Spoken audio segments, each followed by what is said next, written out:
Bonjour, je suis Agnès Viva et ça fait maintenant une quinzaine d'années que je travaille de près ou de loin pour le réseau Natura 2000. Depuis 2011, j'ai la chance d'animer ce réseau au niveau du département des Hautes-Alpes. Alors ce poste un peu particulier a vu le jour en 2008 sous l'impulsion des chargés de mission Natura 2000 du département et grâce au soutien actif de la direction départementale des territoires des Hautes-Alpes. La DREAL PACA a été partante pour tenter l'expérience et a financé le poste via des fonds FEDER et des fonds État. Mes missions sont multiples, mais la plus essentielle d'entre elles vise à appuyer au quotidien les animateurs de sites dans la mise en œuvre des politiques liées à Natura 2000, notamment le montage de contrats, le montage de MAE ou l'application du régime d'évaluation des incidences. Par ailleurs, je coordonne également un important volet communication qui nous a permis de mettre en place des outils transversaux au niveau départemental tels que notre site internet départemental, des expositions mobiles thématiques, une collection de plaquettes de présentation de nos sites ou encore une mallette pédagogique. Par ailleurs, je coordonne les études scientifiques au niveau départemental sur les sites.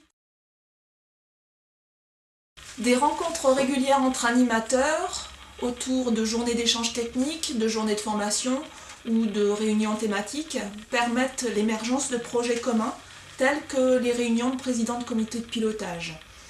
Donc depuis 2012, sous l'impulsion du président du comité de pilotage du site du Dévoluy, M. Gast, nous réunissons les présidents de comité de pilotage des 23 sites Natura 2000 au Alpin pour leur permettre d'échanger autour de la mise en œuvre de Natura 2000 sur leur site et dans le département.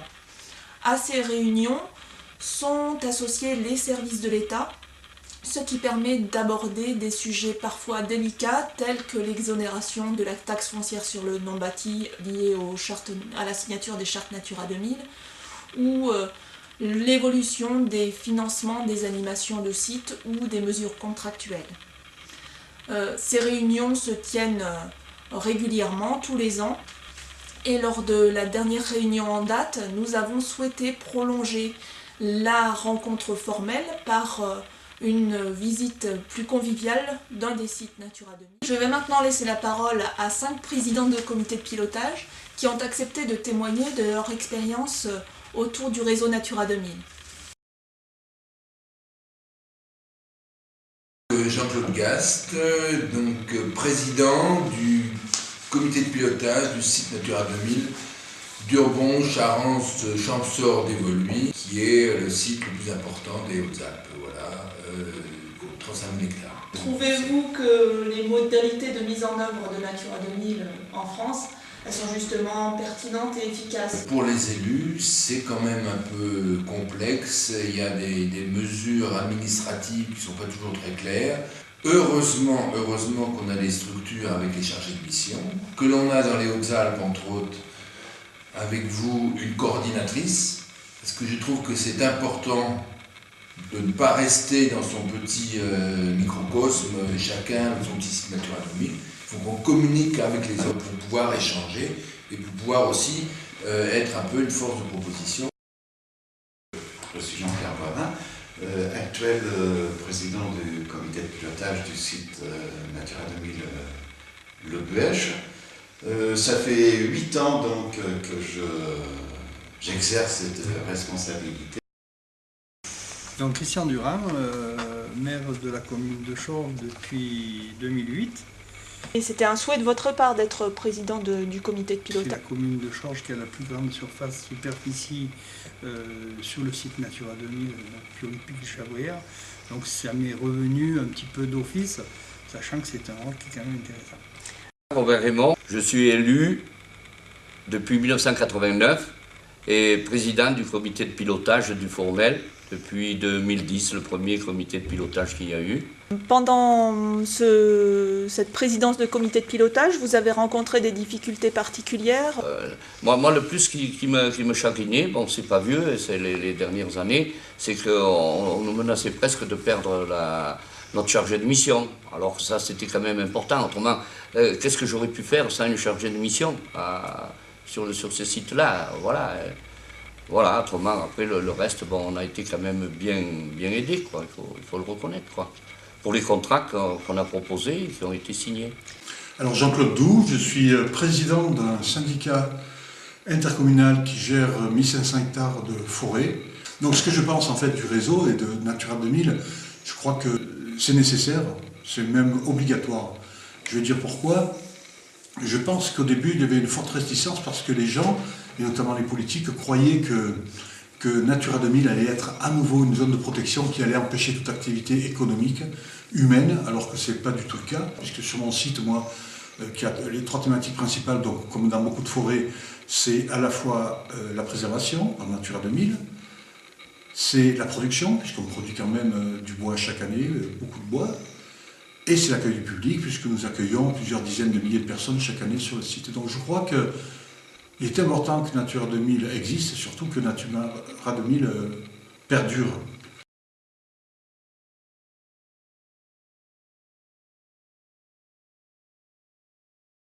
Déjà, bon, puisque ce genre de réunion ne se faisait pas avant. Donc je trouve que c'est intéressant que l'on se rencontre pour déjà échanger et voir un petit peu quels étaient sur l'instant, quels étaient les problèmes qui pouvaient se poser et effectivement parler un peu de l'évolution. Mais moi, ce qui me semble important, c'est ce démarrage d'une communication entre nous sur Natura 2000, mais en ayant toujours en idée d'essayer de faire connaître Natura 2000 encore plus auprès du simple citoyen. Le fait d'associer les services de l'État à ces rencontres de présidents de comité de pilotage, ça vous semble pertinent? Mais je pense que c'est nécessaire, parce que de toute façon l'État est un partenaire incontournable, ne serait-ce que si on veut voir au niveau juste financier et basique, c'est que les chargés de mission dépendent de nous, mais leur salaire dépend de l'Europe et de l'État. Donc ça me serait difficile d'exonérer l'État d'être présent. Et en plus, non, c'est un partenaire, me semble-t-il, incontournable. Là, il faut... Et au contraire, c'est très intéressant, parce que on peut faire remonter directement auprès de l'État, qui fera remonter auprès de l'Europe, nos remarques. Donc là, c'est tout à fait nécessaire que l'État soit présent. Ça ne nous empêche pas peut-être d'avoir des contacts de temps en temps hors l'État, mais il est important que ces réunions, au moins une fois par an, l'État soit là. C'est un vrai plus. On rencontre les élus du haut en bas du département. Ça nous permet de prendre connaissance des actions qu'ils ont menées, parce que quand on s'en rencontre, on va visiter un site où il y a eu une action qui a été réalisée. Et ça nous enrichit, ça nous permet de voir comment ils pratiquent, etc. Et puis c'est aussi important pour les chargés de mission, qu'effectivement, ils puissent communiquer entre eux, quoi. Ça nous semble intéressant dans la mesure où sans ce réseau Natura 2000, sans l'animation départementale, je pense qu'on n'aurait pas beaucoup l'occasion de se rencontrer. Chacun est dans son coin, chacun gère son site un peu à sa façon, avec les restrictions de personnel qui aujourd'hui c'est de plus en plus difficile aussi. Donc c'est vrai que l'animation départementale et le réseau a cette importance-là, c'est de pouvoir communiquer avec les collègues du département et de pouvoir comparer un petit peu les spécificités de chaque site et puis les problèmes qu'on rencontre journellement. C'est d'abord une très belle initiative. Ensuite, je crois que c'est très efficace parce que c'est l'occasion entre président de COPIL, avec nos techniciens, de pouvoir échanger les différentes expériences entre les uns, entre les autres, entre les politiques et les administratifs, et de pouvoir faire évoluer un petit peu la machine, et la machine c'est un bien grand mot, mais en tout cas faire évoluer l'esprit Natura 2000. Et j'y trouve beaucoup d'intérêt et j'espère que nous pourrons encore nous rencontrer, peut-être de plus en plus souvent, parce que ces échanges entre politiques, comme je vous dis, et administratifs, est extrêmement important pour faire évoluer les mentalités.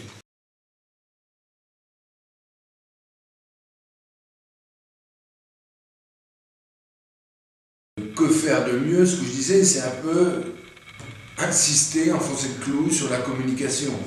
Sur les démarches administratives ou autres de règles, je ne sais pas. Si maintenant les fonds européens vont dépendre de la région, il est évident que si un jour ou l'autre il y aura moins de fonds, entre autres, pour pouvoir salarier des chargés de mission, ce sera la fin de Natura 2000. C'est grâce au maillage et au réseau des chargés de mission que ce réseau, que cette opération peut marcher. S'il n'y a plus personne sur le terrain, ce sera la fin. Si ça vient que l'administratif ou si c'est que l'État, je ne sais pas comment ça pourrait se faire d'ailleurs, je ne sais pas. Mais ça, c'est fondamental qu'il y ait des chargés de mission, donc c'est fondamental que les régions gardent toujours un financement pour pouvoir salarier des chargés de mission. C'est vrai que ce qu'on pourrait faire, c'est peut-être approfondir un peu plus les contacts qu'on a avec les autres, dans les autres sites, voir un peu comment ça se passe ailleurs, de façon à pouvoir comparer, à pouvoir essayer de prendre le meilleur, quoi, parce que le but c'est ça aussi, oui, d'éviter de faire des erreurs. Et maintenant, j'ajouterais qu'à l'image du réseau départemental, ce serait souhaitable qu'il y ait un réseau régional. Pour fonctionner de la même façon, donc se rencontrer, échanger, exprimer des inquiétudes. Et ça, je pense qu'il faudrait que ça se fasse au niveau de la région. Pas forcément quelque chose de trop contraignant, mais une rencontre annuelle, ce serait une bonne chose. Il ne faut pas qu'on reste isolé, il ne faut pas qu'on reste dans l'enfermement, il faut s'ouvrir sur les scènes.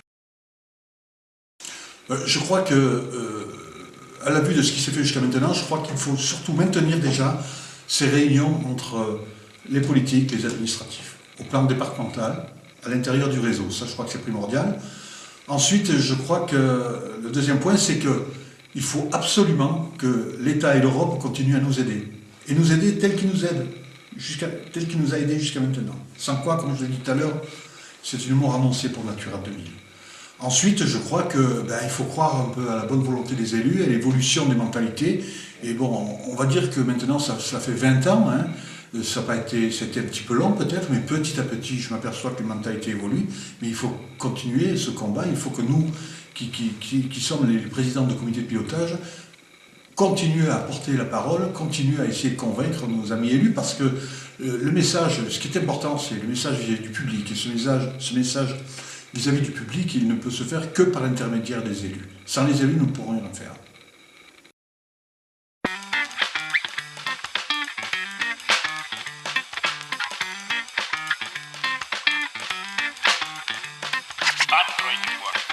Откройте, не бойтесь свежего воздуха. Прошу вас расстегнуть воротничок и ослабить пояс. Ноги соединяйте.